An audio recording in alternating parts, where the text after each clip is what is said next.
آگے بڑھیں گے اور آپ کو اپڈیٹ کریں گے۔ کسٹمز نے تفتان بارڈر پر خطرناک نشہ آور دوا میتاڈون کی اسمگلنگ کی بڑی کوشش ناکام بنا دی ہے۔ ایف بی آر کے مطابق ایک کنٹینر میں لدے ہوئے 620 کارٹنز میں سے 440 ملین روپے کی گولیاں برآمد ہوئی ہیں۔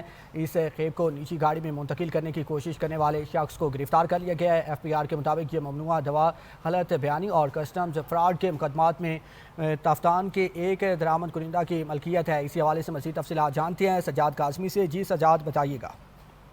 یہ بالکل ایسے ہی ہے۔ کسٹمز نے تفتان بارڈر پر خطرناک نشہ آور دوا جو ہے اس کی اسمگلنگ کی بڑی کوشش ہے، اس کو ناکام بنا دیا ہے۔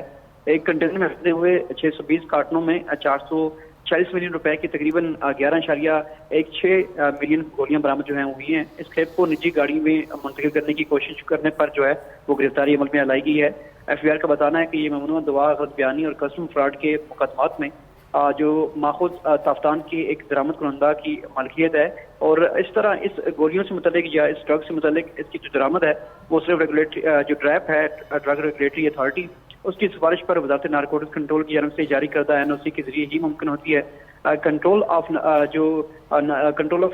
نارکوٹکس ہے اور ایکٹ 1997 اور اس کی متعلقہ دفعات کے تحت ایف آئی آر جو ہے وہ بھی درج کر لی گئی ہے، جبکہ دیگر ملوث افراد کو گرفتار کرنے کے لیے بھی جو تفتیش ہے اس کا عمل جاری ہے۔ جی بہت شکریہ سجاد کاظمی، آپ نے اپڈیٹ کیا۔